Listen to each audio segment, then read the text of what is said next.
Hello ji, this is Izar. Welcome back to trade with the YouTube channel. आज हम दोबारा हमारी के बारे में बात कर रहे होंगे क्योंकि आप लोगों के कमेंट्स आ रहे थे कि हमारे पे वीडियो नहीं बनाई मैंने। लास्ट वीडियो हमारी एंग्रो होल्डिंग्स, एफएफसी और यूपीएल वगैरह पे थी। सिस्टम्स भी था, उसमें हमने कवर किया, इंटरलूप भी कवर किया था। मारी हमने कवर नहीं किया, और मारी के लिए मैंने कहा भी था स्पेसिफिक वीडियो बनाऊंगा, और वो ये वीडियो है। छोटी वीडियो होगी उन लोगों के लिए जिन्होंने पहले वीडियोस देखी हैं, और अपडेट उनके लिए हम ये लाए हैं। अच्छा, मैंने आपको लोगों को ये बताया था कि एक अपवर्ड मोमेंटम के लिए दो फेजेस होती हैं। एक एडवांसमेंट फेज होती है, और एक एग्जॉर्शन फेज होती है। देन एक एडवांसमेंट फेज होती है और एक एग्जॉर्शन फेज होती है। तो ये फेजेस मिलाकर एक अपवर्ड ट्रेंड बनाती हैं। अगर आप सिर्फ इसके मैग्नीट्यूड को कैलकुलेट करें या इसकी लेंथ को देखें, तो ये आपकी इस लेंथ से छोटी होती है। ठीक है। तो इसका मतलब ये है कि आपका एक अपवर्ड ट्रेंड अच्छे ट्रेंड में है। Just compare it like this. अगर आपने एक लेग अप ऊपर दी है अप ट्रेंड की, तो ये आपका एक जो नीचे लेग आती है वो छोटी लेग आती है। देन आपकी जो दोबारा एक लेग अपवर्ड मोमेंटम में आती है वो एक बड़ी लेग आती है। ओके, सो इस तरह आपका जो ट्रेंड है वो काम कर रहा होता है। चाहे अप ट्रेंड हो चाहे डाउन ट्रेंड हो। डाउन ट्रेंड में यही चीज़ उल्टी हो जाती है। जो एडवांसमेंट होती है वो ये वाली फेज़ होती है, और एग्जॉशन जो है होती है वो ये वाली फेज़ होती है, जो कि थोड़ी छोटी फेज़ होती है। तो कभी भी मार्केट एक डंडे की तरह ऊपर नहीं चली जाती। उसको थोड़ी एग्जॉशन चाहिए होती है, थोड़ी प्रॉफिट टेकिंग चाहिए होती है। तो अब हम वही एक्सपेक्ट कर रहे हैं। मारी में मैंने आप लोगों को बताया था, और मैंने ये रीजन भी मार्क किया था कि जहाँ से इसने फेयर वैल्यू गैप को टैप किया, और ये एक अपवर्ड ट्रेंड में अभी हमें दिखता है, लेकिन अभी गया नहीं है। अभी यहाँ पर अभी हमने रिसेंटली देखा कि इसने ये अपनी हाई को ब्रेक करने की कोशिश की, बट ये नहीं कर पाया। और ये अपने जो डाउनवर्ड ट्रेंड है उसमें आने की कोशिश कर रहा है। डाउनवर्ड ट्रेंड से मेरा मुराद है एग्जॉर्शन फेज। आवरली में अगर हम देखें तो इसने करंटली ये ब्रेक ऑफ स्ट्रक्चर दिया था इस मूव के थ्रू, और हमारा ये भी ब्रेक ऑफ स्ट्रक्चर अभी हुआ नहीं है क्योंकि किसी कैंडल ने इसके ऊपर क्लोज नहीं किया है। हाउएवर ऊपर गई थी कैंडल, लेकिन क्लोज नहीं कर पाई। आई गेस ये गैप ऑफ ओपनिंग थी जिसकी वजह से नहीं, तकरीबन तकरीबन आपको समझ लें कि एक बियरिश इनगल्फिंग कैंडल दिखी, और ये एक हल्का सा गैप ओपन हुआ, और ये spinning top type of candle बना के दोबारा नीचे आ गई, और एक तरह से हमें फिलहाल कंसोलिडेशन में दिख रही है। अच्छा, अब इसमें हमेशा दो टेक्स होते हैं। अभी फिलहाल जो इसने हाई डिफाइन किया है वो ये हम रिमूव कर देते हैं, तो इसने हाई अब डिफाइन ये किया। ठीक है। तो अब हमारे पास हाई डिफाइन ये है। अब हम एग्जॉर्शन का वेट कर रहे हैं। एग्जॉर्शन इसका मैग्नीट्यूड कैलकुलेट करें तो एग्जॉर्शन तकरीबन तकरीबन अब इसके हाई से इसके लो तक कैलकुलेट करें, और उसी को इधर मैप करने की कोशिश करें, तो एग्जॉर्शन तकरीबन तकरीबन इतनी होनी चाहिए आपकी, जहाँ पर ये विक बनी हुई है। और इसी को फिबोनाची से हम मार्क आउट करने की कोशिश करें, तो ये बनता है आपका रीजन 0.5 से 0.382 का रीजन, जहाँ पर एक अच्छा ट्रेंड रिवर्सल आपको दोबारा देखने को मिल सकता है। अगर इसको 0.618 के साथ भी मर्ज कर लें तो एक अच्छा जोन आपके पास बनता दिखता है, और वहाँ पर आप अपने बाय ऑर्डर्स प्लेस कर सकते हैं। अभी फ़िलहाल करंट सिचुएशन में बिल्कुल ये अप ट्रेंड में है, इसमें कोई डाउन ट्रेंड अभी नहीं स्टार्ट हुआ। डाउन ट्रेंड तब स्टार्ट होगा जब ये लो ब्रेक होगा, और ये लो है हमारे पास 621, 620, 21, 22 का लो। ये जब ब्रेक होगा तो हमारे पास एक डाउनवर्ड ट्रेंड स्टार्ट हो जाएगा लाइक दिस। ठीक है।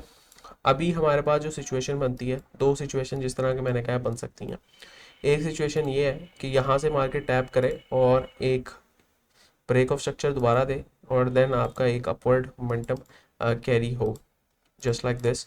अब ब्रेक ऑफ स्ट्रक्चर किसका देना चाहिए? ये जो इसने हाई डिफाइन किया। अब ये पहले हमने ये हाई डिफाइन किया हुआ था, लेकिन अब हम ये हाई डिफाइन कर रहे हैं क्योंकि रिसेंट हाई यही है, तो इसका ब्रेक ऑफ स्ट्रक्चर होना चाहिए।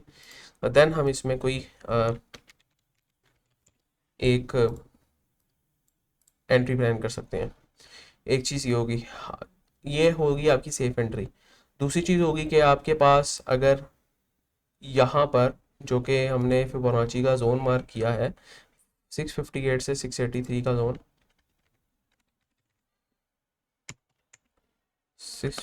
658 से 683 का जोन, यहाँ पर टैप होता है, कोई हैमर टाइप ऑफ कैंडल बनाता है या कोई बुलिश इनगल्फिंग बनाता है, तो आप एंटर हो सकते हैं। ठीक है, ये दूसरा सिनेरियो है, मैं मार्क आउट कर देता हूँ। ये आपका पहला सिनेरियो है, इसको मैं मार्क कर देता हूँ येलो से, और ये आपका दूसरा सिनेरियो है, इसको भी मैं मार्क कर देता हूँ। ठीक है, ये दो सिनेरियो है कि एक तो ब्रेक ऑफ स्ट्रक्चर दे जो इसने हाई डिफाइन किया है, या फिर ये जो कैंडल क्लोज हुई हुई है इसका या हाई डिफाइन कर लेंगे तो बेहतर हो जाएगा। 722 का ब्रेक ऑफ स्ट्रक्चर दे तो आप इसमें एंटर हो सकते हैं। और दूसरा सिनेरियो ये है कि 658 से 683 में कोई बड़ी कैंडल दिखाए, bullish candle just like this, तो आप इसमें एंटर हो सकते हैं। दो सिनेरियो है। तीसरा सिनेरियो क्या है? तीसरा सिनेरियो ये है कि आप एग्जैक्टली करंट मार्केट प्राइस में एंटर हो जाएं, क्योंकि ट्रेंड तो अगेन बुलिश है, तो आप इसमें करंट मार्केट प्राइस पे भी एंटर हो सकते हैं। ये इस जोन से, हमारे वाले जोन से जो हमने मार्कआउट किया उससे तकरीबन 2-3% नीचे ऊपर का जोन है, तो यहाँ पर भी आप एंटर हो सकते हैं। स्टॉप लॉस आपका डिफाइंड है, स्टॉप लॉस ये लो रहेगा, जो इसका एग्जैक्ट लो तो 621 है, लेकिन इसको थोड़ा सा नीचे अगर आप रखें तो 617.5 तक का आपका स्टॉप लॉस रहने वाला है। और आपका जो टारगेट्स रहेंगे वो अगेन 722 का हाई जो डिफाइन किया है इसने वो रहेगा, और मज़ीद आगे आपके पास जो टारगेट्स हैं वो मैंशनड आपके पास 730 के टारगेट्स हैं, 742 के टारगेट्स हैं, 740 प्लस के टारगेट्स हैं। तो टोटल 3 सिनेरियो मैंने डिस्कस किए हैं मारी में एंट्री के, क्योंकि एंट्री के मॉड्यूल्स डिफरेंट हो सकते हैं। ठीक है, मैं वो रिपीट कर देता हूँ आप लोगों के लिए। पहला सिनेरियो ये है कि करंट मार्केट प्राइस पे एंटर हो जाए, स्टॉप लॉस आपका रहने वाला है 617.5। दूसरा सिनेरियो ये है कि इस रेंज में एंटर होने की कोशिश करें जो कि फिबोनाची रिट्रेसमेंट की रेंज है, और इसको थोड़ा सा अगर एक्सटेंड करें तो इसमें फेयर वैल्यू गैप की भी रेंज बनती है, तो यहाँ पर भी एंटर हो सकते हैं। हाँ, इसमें कंडीशन ये होगी कि आपके पास एक बुलिश टाइप ऑफ कैंडल बने, हैमर टाइप ऑफ कैंडल बनेंगे, डॉजी टाइप ऑफ कैंडल बने, तो आप इसमें एंटर हो सकते हैं। तीसरा सिनेरियो ये है कि आप जो 722 का हाई लगा हुआ है इसके ब्रेक होने पे एंटर हो, ये तीसरा सिनेरियो है। और इन सब सिनेरियो में जो करंट मार्केट प्राइस में एंटर होने वाला है स्पेसिफिकली, और जो फिबोनाची वाला है उसमें जो आपका स्टॉप लॉस रहेगा वो यही रहेगा 717.5 का, और जो आपका टारगेट्स हैं वो मैंने ऑलरेडी बता दिए, 722, 740 दैन 730 समथिंग।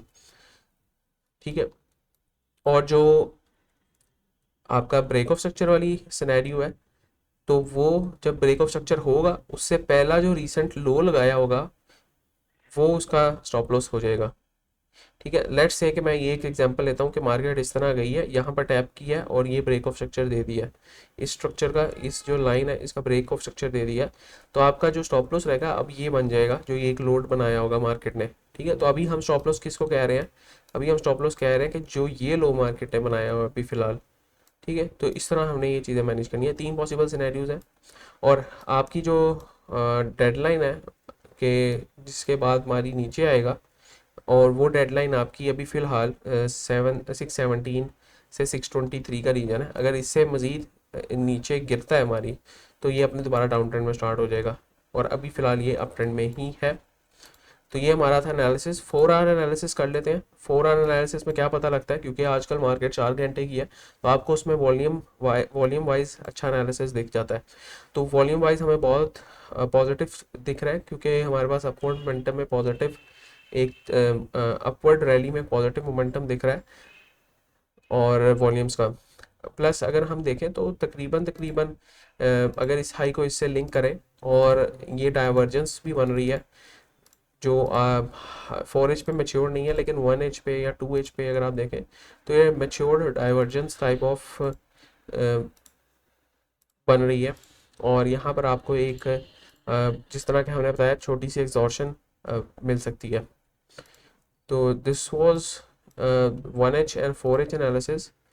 1 डे एनालिसिस में अगर आप देखें तो 1 डे एनालिसिस में भी आपका जो ट्रेंड है वो बुलिश ही है, और अगेन ये छोटी छोटी हम रिजेक्शंस एक्सपेक्ट करते हैं ताकि मार्केट एक जो है अपने मोमेंटम को कैरी आउट कर सके।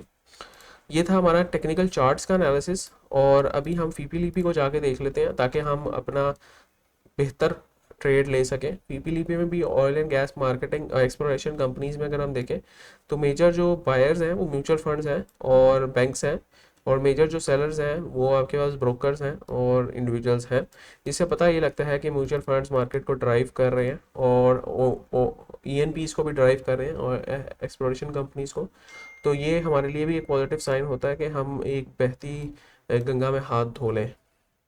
तो must look on these points, 3 conditions आपको बता दी हैं और स्टॉप लॉस डिफाइंड है।